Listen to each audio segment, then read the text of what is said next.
I have grown to believe, Carl, that we should only be doing activities, and that would include work that we love. Because if we don't love it and want to do it every day, we are chipping away at our happiness. Hello, and welcome to Along the Way Life's Journey. I'm your host, Carl Buccellato. Let's get the next journey started. Hello, and welcome to Along the Way Life's Journey. My guest today is Howard Fox, a business coach, host of a successful podcast, Success Insight and Outdoor Adventure Series. Howard can be called the podcast host with the most. I was privileged to be on Howard's podcast, and his approach is authentic and very intuitive.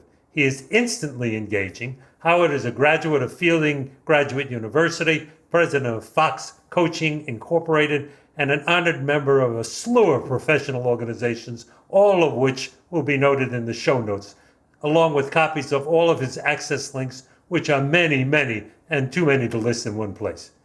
Throughout my life, I have had the privilege of traveling millions of miles, meeting many, many people, and I came to realize that people all seem to have a message or a story to tell. And many people have stories of how their life has impacted others, and they have been inspirational in guiding other people along the way. I know it happened to me. Many people have impacted into my life, encouraged me, and challenged me to be more than I am. Our guest today, Howard Fox, is a master at doing that, not only for individuals, but for organizations. And to develop relationships in organizations, I can tell you, as a man who lived with it for years, hey, it's a tough thing to do. But this is a master. This man I want you to meet. I am truly happy to have him on my show. Howard, say hi to everybody. Carl, it is a pleasure to join you on your podcast. And I mean, I had so much fun with you as my guest, but just being invited to be on a podcast, you're like only the second podcast I've ever been a guest on. And I am I'm honored and I'm grateful, and you're just doing a bang up job. So it's great to be here to support you. Well, thank you. Thank you. You know, you really did impress me, and you gave me inspiration to say, you know, if you just listen to people and pay attention, you can do this, you know, and I believe this has been a wonderful journey so far. So Howard, we're going to get into all the business stuff, and we're going to get into all of the other issues on how you train people and your motivations and your goals and how you get about doing it. Tell us a little bit something about yourself. I know you've been rumored to say that you're a recovering IT consultant, so there's got to be a story in there somewhere. Oh, that's true. And I have grown to believe, Carl, that we should only be doing activities, and that would include work that we love. Because if we don't love it and want to do it every day, we are chipping away at our happiness. And I literally did not know what I wanted to do when I was growing up. And I was an okay student. I wasn't a great student. I went to college. I eventually got a degree. I fell into this IT space, and to me, it was and I use quote marks here, I know we're just audio, but it was a J.O.B. It was a job. It was something I was just never, I liked it. There were aspects I loved. Some of the people I liked, some I didn't. But eventually, it just kind of wore at me to the point I was just in a beautiful place in the world. And Victoria, British Columbia. I don't know if you've ever been on Vancouver Island. Yes. It's beautiful there. Yes. And Carl, I was miserable, absolutely miserable. And I woke up and I asked myself, how can I be so miserable in the most beautiful place in the world? And it was at that point that I decided I'm going to be a recovering IT business consultant. I'm leaving this. And I found this new career. But we have to do what we love. And do you feel that it's fulfilling you? You know, it's interesting. None of my answers, by the way, are going to be yes and no. I hope that's okay. Oh, I love that. That's why I'm only giving you a little bit and let you fill in the space. Okay, fair enough. I love coaching. I love helping individuals, teams, groups get somewhere that they hadn't planned on or that they envisioned and just didn't know how to do it. I love it when they call me up and say, Howard, I got the job that you were helping me prep for the interview. In fact, it happened last week. A young lady I was helping prepare a presentation to a women's technology group about her background and how to go become an IT professional, as a woman, in what is still very much a male-dominated profession. And she then shared it up on LinkedIn, and just the way she shared it, I wrote her back a message, and then I said what her name was, and I said, I assume you crushed this. And I haven't heard back when I log on today to start my coaching work. But that's what really gives me the strength and the happiness to continue doing the coaching. What I found, though, is even though I love the coaching and what it has brought to me, is I really like this podcasting better. I really do. I have met, we just published the 309th podcast episode yesterday for the year. Congratulations. Thank you. I've got about 5 more to go. And of those episodes, I would say a good 200 of them are with individuals like yourself. It was a one-off podcast. You wrote a book. You wrote the book. Yes, it could be a consultant, could be somebody going through, a healthcare issue, et cetera. But I love talking in the stories. And as a coach, I'm used to asking questions. So this process just came natural. And I'm finding more and more, I love just having a conversation. That's really what's most fun. And, I'm a low energy kind of guy. I mean, some people are out and they're just going full throttle, 8 hours a day, 10 hours a day, whatever. It takes a lot of energy for me to do a podcast because I'm all in. And then I need an hour so of just kind of relaxation, unwind, and then I'll do it again. So I can do maybe 2-3 episodes a day at most. But I love it. It's just, and I think every day I get to meet somebody new, have a new conversation. And just seeing what you're doing is like, wow. Isn't that wonderful? I understand that, believe me, because I was coming to a point where I thought that the human race had forgotten how to communicate. They text back and forth and all the technical stuff that you're more versed at than I am, but when you come and you meet with somebody one-on-one and you have an opportunity to just have a chat, and that's basically what we're doing here. We're going to talk a little bit about your background and your skills. Sure. But we are 2 men just communicating, having a chat. And I love it. I absolutely love it. I find that it gives me an opportunity to regain my belief that people are inherently good. There are some issues and there are some problems in the world, certainly. I'm not going to get into all of that. But people are inherently good. And when you smile at someone and you say something nice to them, what happens? It's contagious. They smile back. There is that. And I think, too, and you said this during the introduction, and I use a variation of it in my titles for the podcast, is we all have stories, every one of us.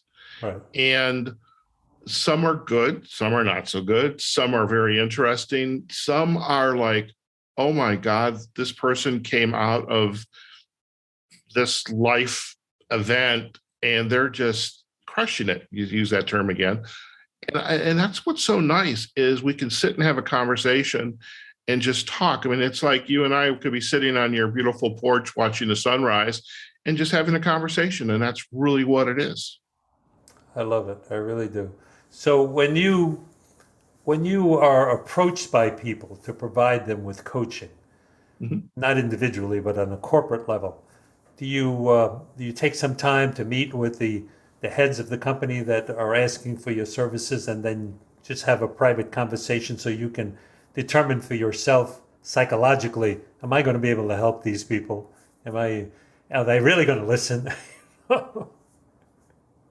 You have opened up the proverbial can of worms there, Carl. Congratulations on that. You have to do that. Must. Oftentimes if I don't often get the head of the company, the CEO, the president. I'll get HR because if it's a big enough company, they're the ones that are tasked by someone up in the upper echelon of the company. Go find us a coach. And yes, you do go back in and you do want to have a conversation with the individual that is footing the bill. You want to have a conversation with the individual who is requesting the change or feels there's a need for change, because you need to understand for yourself what is the problem, what is the issue they are trying to solve. And then you begin to ask other questions about how bad is the problem? How does it persist? How far into the organization does it go? Sometimes, Carl, you find out that the problem is not really the problem. Sometimes you find that the problem is not down in the organization, it's up at the leadership level. Leadership wants you to, go paint the house, but there's an old saying I've heard before, so I'm going to use it today, this morning. It's like putting lipstick on a pig. All right. You can paint that house, but if the foundation is still shaky, if it's deteriorating, you're just prolonging the agony. So you have to understand what truly is the problem. And then you get into other processes of asking more questions, especially throughout the organization, to really ascertain what perhaps could be done or should be done. So sometimes you don't get the gig because you have requested, I need to know more about how Yeah, this issue really manifests and persists in the organization. yeah.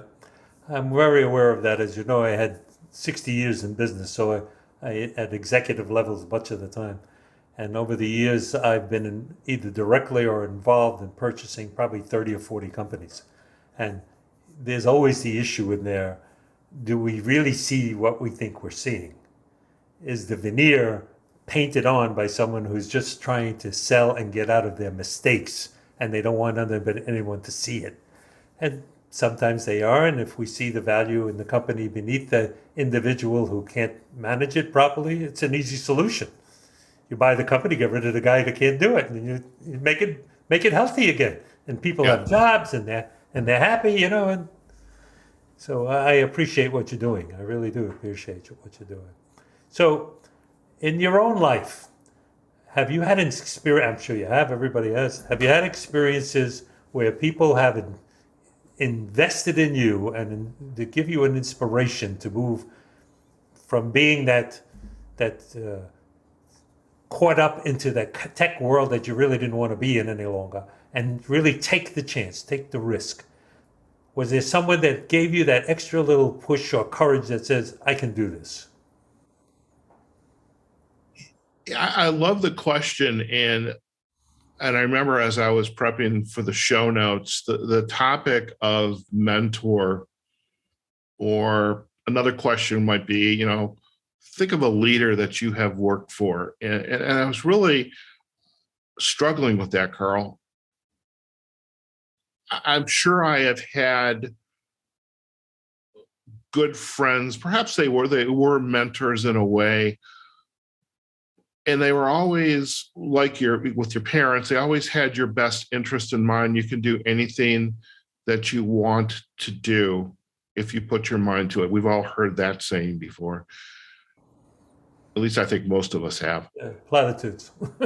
I I was really hard pressed to think of somebody as who really had that impact. And the closest that it came to being a mentor in my life was a large IT company that I worked for. They did a lot of technology outsourcing work.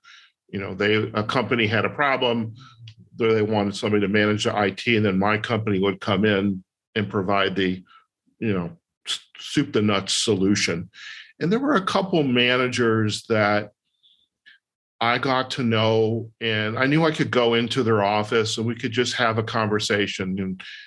And they would ask questions of me. They were interested, like, well, I was going into coaching, or, you're interested in this, Howard. Tell me more about that.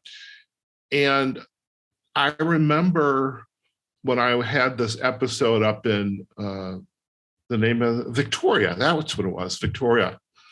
I remember then that I needed to leave this company I was working for. And I went back to work for this large IT company for the sole reason, one, they were going to bring me back. I knew I could go back. They were a great first, third, and fifth job, by the way. And I then walked around to about 3 individuals who I really enjoyed having conversations with, and had heartfelt conversations about what's next for me. I need to find out what I'm going to do for the rest of my life. And I think that's really the closest I've had to having some mentor who really was advocating for my best interest and forcing me to explore and not just jump into things because you could jump into something. And that, I think, is the closest. And it was 2 or 3 people. One of them happens to live here in Las Vegas. So it's, he and I get together every once in a while for a cup of coffee, socially distanced. Well, that's wonderful that you can have somebody available to you even now in long distance, that even if it's just for coffee, just as a reminder of how far you've come, because we have to look back over our shoulder every once in a while and see where we've come from to appreciate where we are. Oh my God, yes. And, with the consulting, I was an okay employee. I was an okay business analyst. I could get in and do the work, but it was this coaching work that your ability to really make a difference and other people to recognize. I really, I get a lot of comments about, I was really impressed that in your 40s, you made a career pivot. Okay. So I was like 45-ish when I realized I didn't want to die alone in a hotel room. By the way, who said that? You should know this. You're a New York guy. Willie Loman. Willie Loman? Okay. I don't know. Sandy Koufax wrote a book called Lefty's Legacy.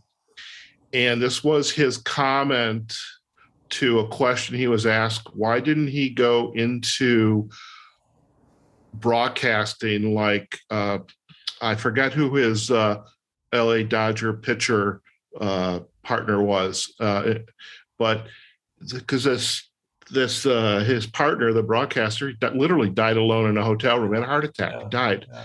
And I remember reading that book, and that saying has always been with me. I don't want to die alone in a hotel room, and so I better figure out what I want to do. That's a very interesting thing to say, And when you said that, I immediately went to Willie Loman, because in my earlier years, while I was running around the country building businesses, there were many nights I was alone in a hotel room, and I thought to myself, "Is this the story? I mean, is this as far as it goes?" And yes, Yeah. it opens poignant memories. Absolutely, Yeah. absolutely. And you have also said, I saw somewhere your one of the things that you constantly say is that all boats rise when the tide comes in. Yes. That's an interesting thought, isn't it? That means Yes. when well, you tell me what it means to you. Well, I've always been an advocate for the underdog. Now, I believe everybody should put 110% in whatever you do. You should not let your neighbors go hungry. You should pick up the trash that's on the street. You hold the door open. You give everybody a chance to prove that they are worthy of your trust, your friendship, and you go out of your way to help people when you can. Sometimes you can't. You say, "I'm sorry. However, I'm here to talk about what's going on." But everybody should have a chance to succeed. I mean, in this country of ours, and I don't know your politics, you don't know my politics, and that's quite all right. I don't think families should go to bed. Parents shouldn't have to put their children to bed worrying, am I going to be able to put food on the table tomorrow, pay my medical bills? They want me to go out and get a job, but I need to stay home with my child. Okay, what if we had services that your child can have daycare or something of that matter? Because everybody deserves a chance to live that quote unquote American dream. You know, we talk a good story, but we don't put it into practice. And so again, I think all boats rise when the tide comes in. We are and we hear this as well, we're the richest, most powerful country in the world, but we tend to treat a lot of the folks in this country like, they're second class, third class citizens. So I believe everybody deserves a chance to succeed, and we should be helping everybody, not seeing who gets the most toys and ends up at the top of the hill. I believe that also, and I, again, like you, I don't know what your politics are. We're probably not exactly the same, but not too far apart. My very first guest on this show was a dear friend of mine for 45 years. And he even said on the show, we met when we were competitors, competing in a very small marketplace to take share from each other. And it lasted for 45 years where we became deep friends, partners, associates in many, many different things. But we still, and he said, made a good point of it, he said, we are polar opposites politically, but that's never stopped us from respecting and loving each other. And I believe that, if you have an open mind and an open heart to listen to someone else's point of view, maybe you don't agree with everything, but you certainly are going to find some common place in there where you can agree. And incidentally, this man, after he sold the company for a ton of money, retired, his wife passed away, and he started a foundation in which he was in the tech business, and he realized in the Bay Area there were so many jobs that were left unanswered because there were young people for entree jobs that weren't prepared. So he and a friend of ours, who was the senior vice president of technology for Visa, formed a little test organization, and they took in 50 young boys and girls from the inner city who had not finished high school. And they told them if they stayed with them for a year, they would teach them technology, how to write, how to be socially meaningful, how to dress. They'd give them a stipends to live on so they could do this. And if they stayed through the year, at the end of the year, they have access to a job, an entree job, starting at $50,000 a year, which was unheard of for people like this. Well, all but one succeeded and got the job. The one had to leave because of family health issues. He was so ingratiated by this. He said it's so inspired. He reached out to a man that he knows in Boston, a multi-billionaire, and intrigued him on what this could be. And that man put in a lot of money. And now that program, Step Up, is available nationally. And this year, they will graduate 4,000 across the nation. Now, he said to me something very telling. He said, Carl, when I realized these poor kids had nothing, they couldn't afford a free education. We had to give them something to take a free education. But now they will give back. Yes. That's what it's about. They will give back. I love that whole concept of giving people a leg up. You give them a handout. You give them not a handout, but a hand up. That's what you're supposed to do. I was thinking as you're saying that, I thought you were going to end up with this old saying about giving a man a fish, you feed him. But if you teach a man a fish, he eats for the rest, That's feeds his right. family.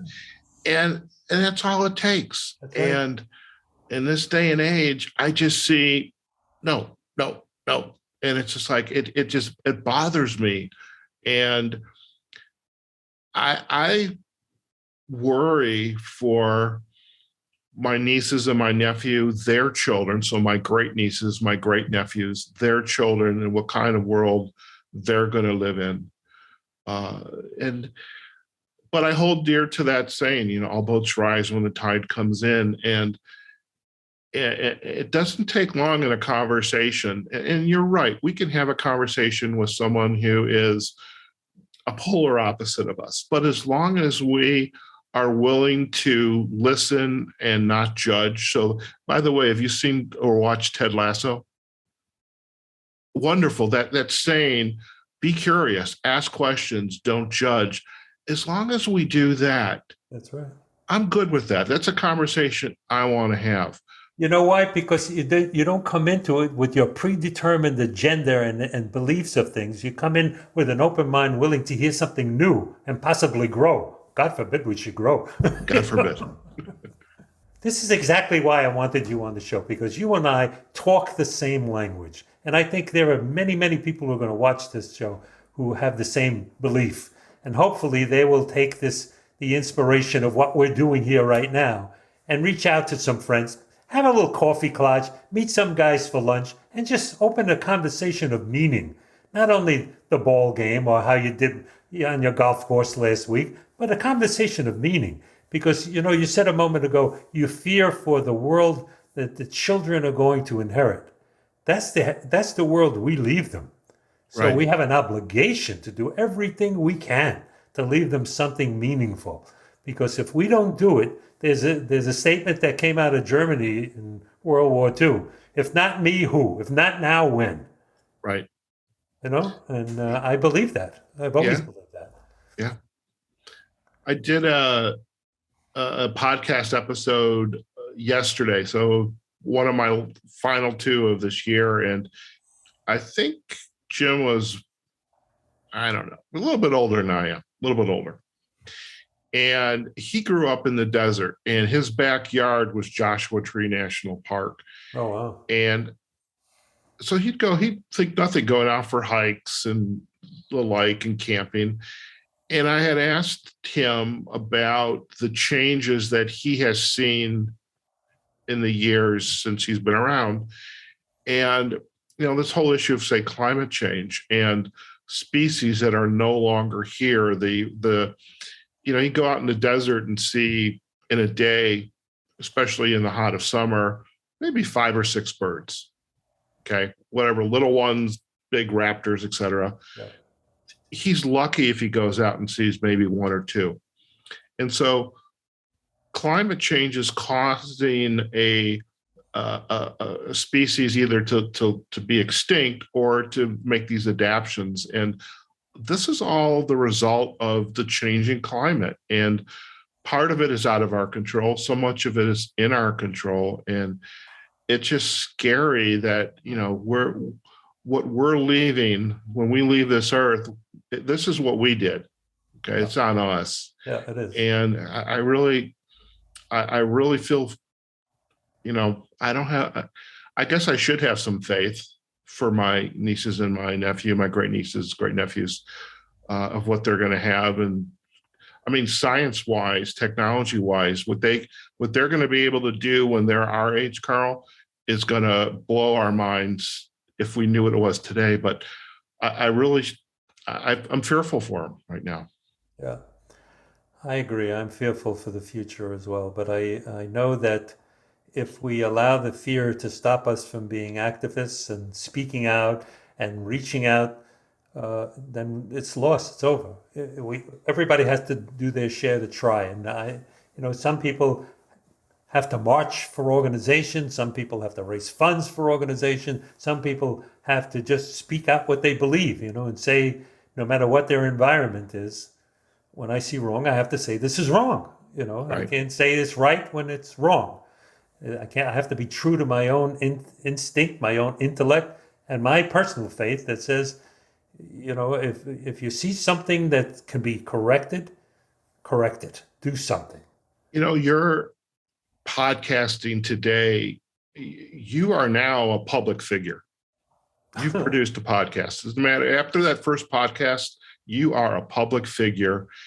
And as a public figure, we cannot sit behind a screen thinking, I don't have to worry about that. I'm not going to get into that. We have to speak up. Now, you may lose a listener. You may have somebody who doesn't want to be on your show. That's to their loss.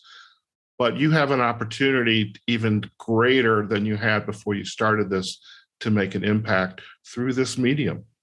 I believe that. I truly believe that. And I believe that if you fail to do so because you're concerned with what someone else will think, what a shame. Yeah. So sad. I think of Mother Teresa, who came from a very wealthy family, who didn't have to do a thing in her entire life. And yet she struggled her entire life in service to the poor. And when people in her own family told her, why are you doing this? You're crazy. There was no changing faith for her, no changing mind for her. A single mind, a discipline that said, because I know I must do it.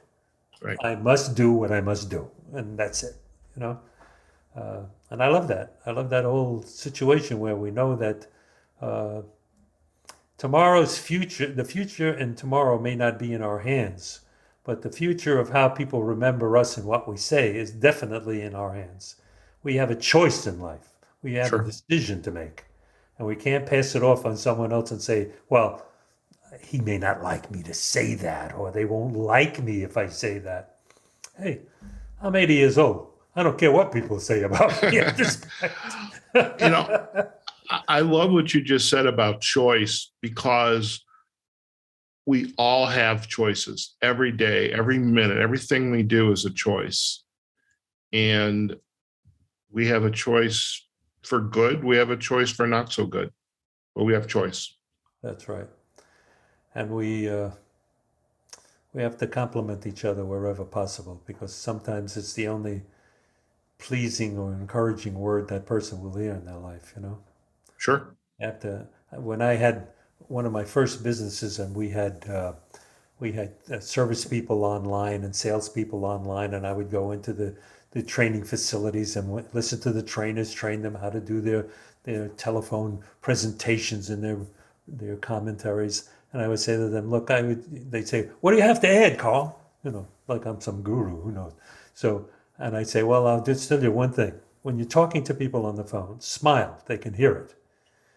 And I believe that. If you have a smile in your voice, it's because you have a smile in your heart. People can hear the difference.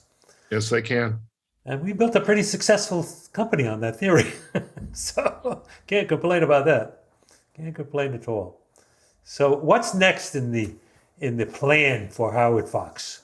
You are a successful podcaster. You have a successful series of companies. You have a slew of organizations you're part of. You're an outdoors man. By the way, I would also suggest to you, when you get a chance, go up to the Wasatch Mountains to see the stars at night. They're breathtaking, breathtaking. I will take you up on that. One of the pleasures of this outdoor adventure series podcast is I joined the organization Outdoor Writers Association of America, phenomenal organization, and I'm interviewing their members, and they live everywhere. There's a young girl, 18 years old, lives up in the Pacific Northwest, and unbelievable wildlife photographer. And it's like, I want to go shooting with her. And so I think continuing to expand and put more energy into the Outdoor Adventure Series brand, because Carl, in coaching, there's a lot of coaches out there. And every day there's another coach added to the roles of somebody who graduated from a coach training program. Some are better than others, but it is what it is. Lots of competition, and it's a struggle. Even as a solo entrepreneur, it's a struggle, which is one of the reasons why I do work for a large coaching a large company that provides coaching related services a couple days a week. But for my own practice, it's a struggle. But my energy, I have found in the podcast, it's a way to continue to have conversations, to grow, as you were saying earlier, to kind of stretch the learning edge a little bit. And one of the things that I've heard, and I'm starting to believe in it, when somebody says, "Great job, Carl, you did great. You are fantastic at what you do. You've got a nice voice. You ask great questions." Sometimes, yeah, I know if it's me, I don't believe that right away. I'm thinking, yeah, whatever. But when you start to hear it enough, it's like, okay, maybe that was my limiting belief. And so as I hear that feedback, I'm thinking there are companies out there that need to get their messages across. So what I would like to do is find those companies and be their podcaster.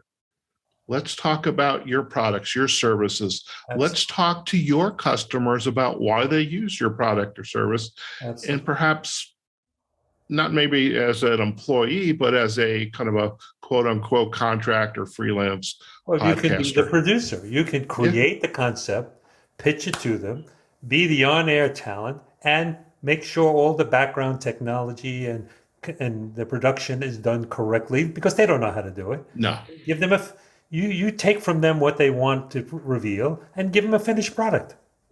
that's it in a nutshell.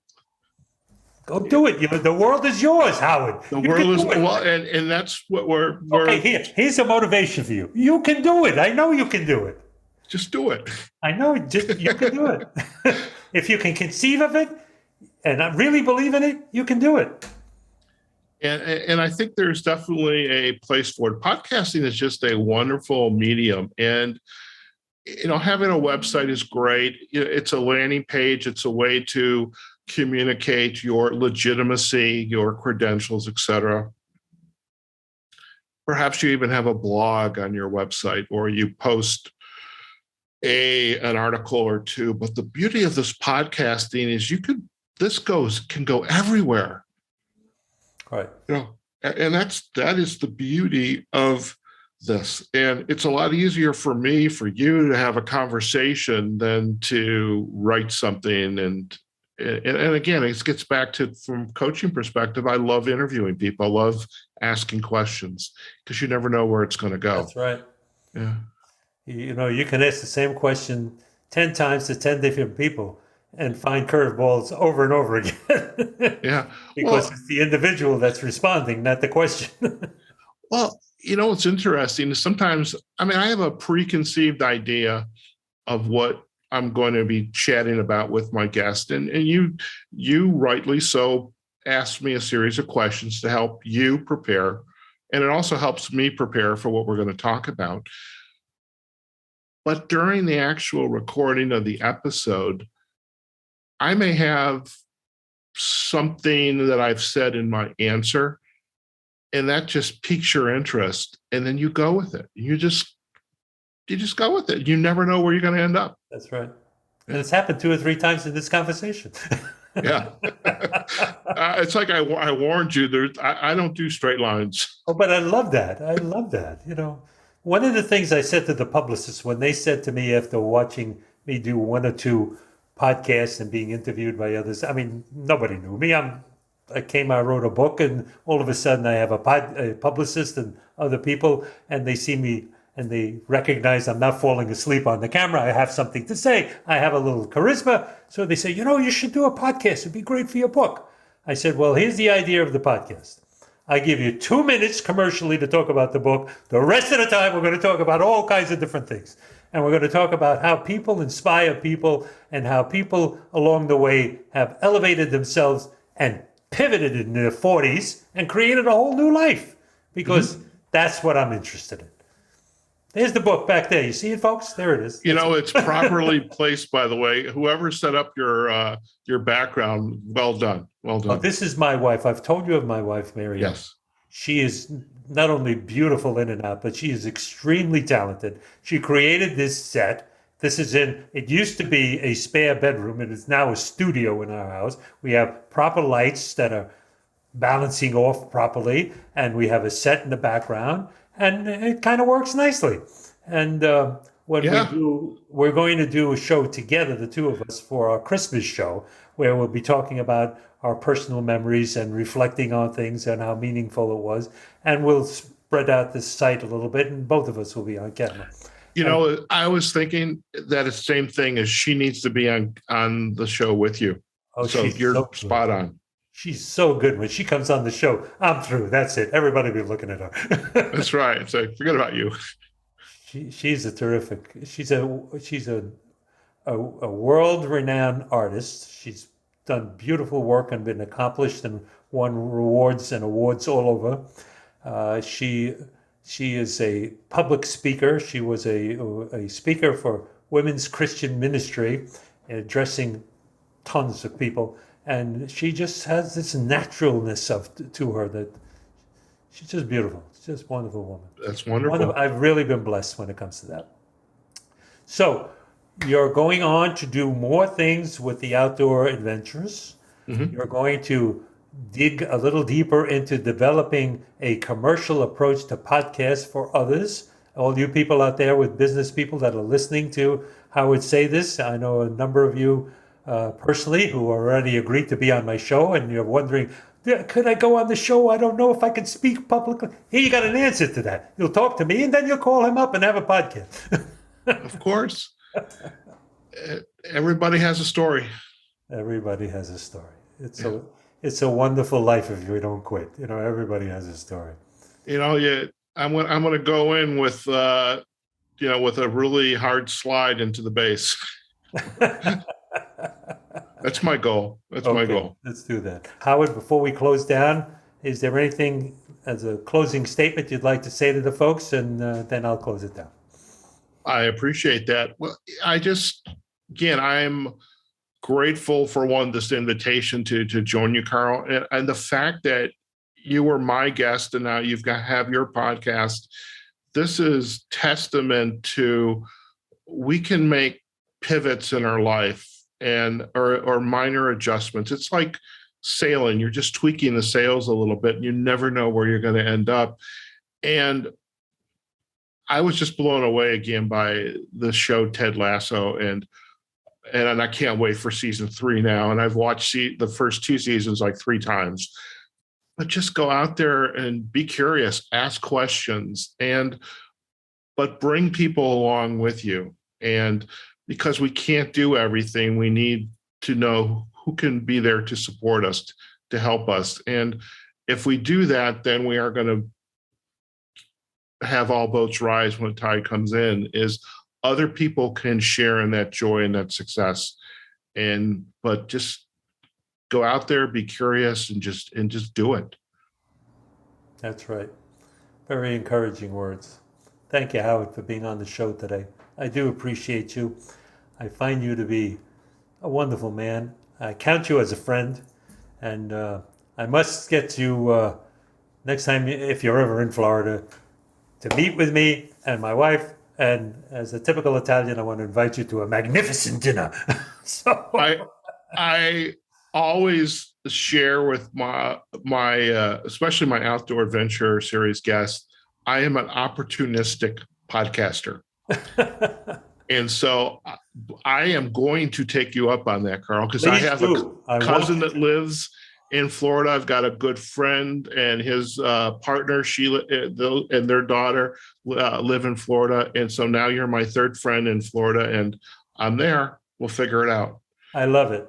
Happy to have you with me. And if not, the next time we're in Vegas, we'll have dinner at Sinatra's at the Encore. You got it. Have Definitely you eaten there? Not yet, but I will go check hungry. It out. Go hungry. Go hungry. All right. I love it. Thank you so much. This has been fantastic. Thank you, Howard. So now we're going to close out for this morning and thank everyone for being part of our podcast today. I hope you enjoyed the show. I hope you got some meaning out of it. I certainly did enjoy it myself. It had such great impact to me. And I want to remind you all that our shows will be coming out on Wednesday mornings. You'll get a notice. Just subscribe, all the usual stuff. All of Howard's information and our follow-on information will be in the show notes. No need to make comments or write them down. Just click on and connect with all of us. And just as a parting statement, I want to remind everyone out there, we all have a story. Each of us has a story. I do, and I know you do. And I know your story is unique. It's only yours. No one else has it. So get together, write that story down, tell that story, and it becomes your legacy. Do it before it's too late. Love you all. Have a great day. Bye-bye. Thank you for tuning into the show. I hope that it resonated with you. It certainly did with me. And I hope it encouraged you to realize the true power of your story. As a reminder, new episodes will be released Wednesday mornings on your favorite podcast apps and also on YouTube as well. Be sure to like, subscribe, and turn your notification button on to ensure that you receive updates on new episode releases. I'm grateful for your reviews and your support. The love is certainly felt. Keep it coming. You can reach out to connect with me on Instagram, Facebook, and LinkedIn, or stop by my website to everypageofturning.com. All links are clickable in the show notes for quick access. Do you think that you or someone you know may be our most inspiring guest yet? Let's hope so. Click on our contact page and get in touch on my website and share your story. I look forward to reading each one personally. My best-selling book, To Every Page of Turning, which was published by Mascot Books, is available on Amazon, Barnes & Noble, Target, and many more popular book retailers. Thank you so much for tuning in today. Till next time, remember that every day is a new opportunity to write your new page in your incredible journey. And it is incredible. You're the only one who has it.